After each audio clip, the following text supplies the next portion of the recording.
So if you undistort your structure in your area, say with 3 spheres, right, and and that turns into 3 rings, and really 1 ring, and then silence.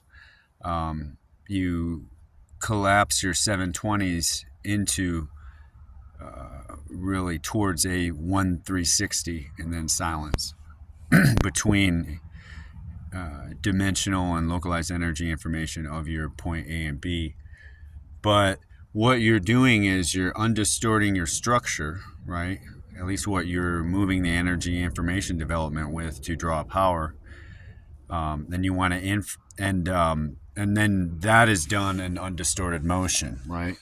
Compression, expansion, spirations between them, and then emanating from the outer sphere to create a field area, which is undistorted area. So when you create undistorted area by undistorted structure and motion, you're in undistorted area, and all the other space-time around you is distorted. So it's you're going to move up dimensionally if you do that, and it depends how much how much power you bring in and how you develop the energy information and how that occurs, how you go up towards causation. You increase your causation proximity or decrease it on your Z-flow, but also where you open up. Initially, you'd be lining up with the XY ring and referencing that macro axes, and then you would be using the 720 to open up whether it's the lower axes or another one. And you'd be using 3 hyperdimensional spheres of relativity. And, you'd be using 3 spheres of relativity and a hyperdimensional 360. So, but as soon as you start relating more than one sphere of relativity of an axis, you have to consider the 360, that they both are hyperperpendicular to all of their waves, But the experience, ascendantly so, is less differential. They're combined. Even though you have the 720 still in the upper axis, there's at a certain area of it a direct experience of both the 360 hyperdimensionality and the 720 of the upper axis would be combined, and so they still exist, but they're not a divergent experience, But as far as, so you'd have to, the more winds, there's a lot of winds to these spires of probability droplets. And you're really talking about probability when you're doing this. You're flying by energy information, and but anyways, the main point is just that you're undistorting your area by undistorted structure and undistorted motion in the right variables between, because it's not just you don't have to have the power of a star. It's in relation to your area. So your power is divided by area, and I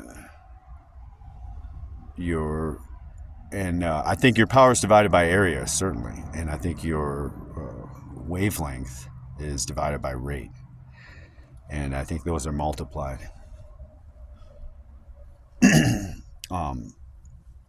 So I think you have power divided by area multiplied by wavelength divided by rate. Even though that might sound simple, those are your basic wave factors that have inverse relationships that exponentiate, and there's a filament harmonic kind of expression where if you're amount of power to area with the right wavelength and rate, you can maintain your information, energy, your structure, your dimensionality related to your axes, and move up or jump between spots within an axis, etc. And it's basically, if you undistort your area by using undistorted structure and motion, first you'll start to see quantum functions, you'll see stellar pathways, and you'll realize that the blackness of space is starting to go away, and you're going up hyperdimensionally, And there's a lower axis that I would consider the hyperdimensional primary structure before space-time distorts out from it. So initially you would be going towards that before you, say, jump through the 360 to go to, the mid-axis or somewhere else in the lower axis, right?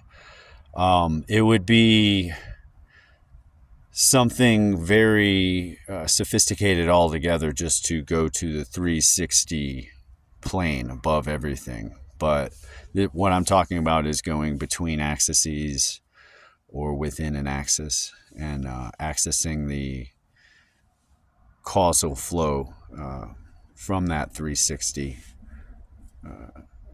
to do that, right? And to actually, you would have to initiate and match the patterning and thresholds, right? With and rate with that hyperdimensional energetic relationship I was talking about with power, area, wavelength, and current, or rate, and with your dimensional area and your localized energy, and then you're undistorting your area by undistorting structure and undistorting motion with this information energy engine I was talking about, with the 3 spheres that you could potentially do with a compression expansion between them.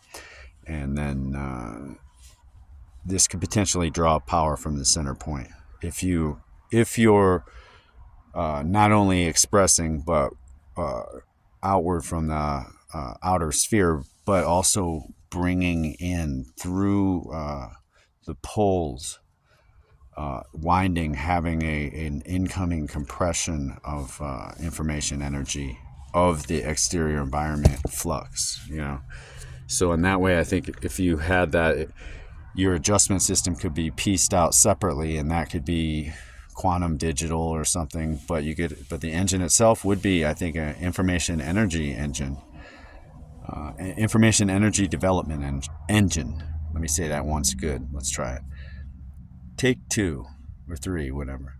Information energy development engine, and I consider 3 spheres.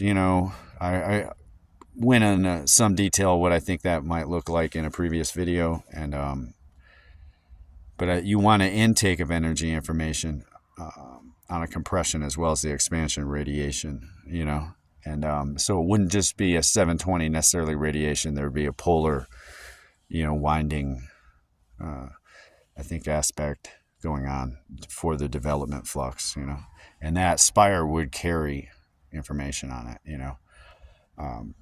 and would be distorted, right? And that would be what you would use to actually express an undistorted. So you'd have, you'd have your incoming compression, you'd have your outgoing expansion, and your outgoing expansion is really your adjustment to the incoming compression to make your outer field undistorted area, right?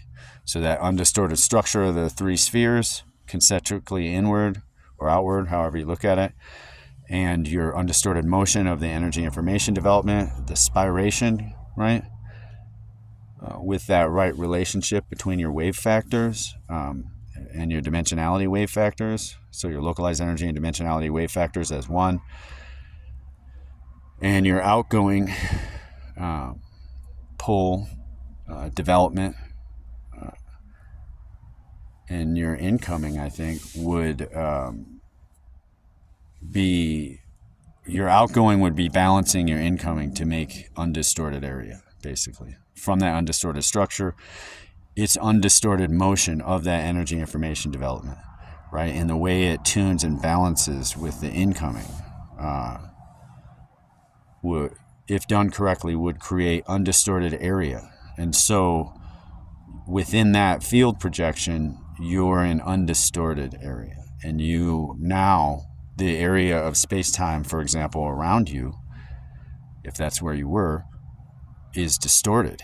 But you're inside that not. So you would see it bent, shift, move. And depending on your energy information development, you would go up dimensionally, but you could choose when, where, and even what you arrive as.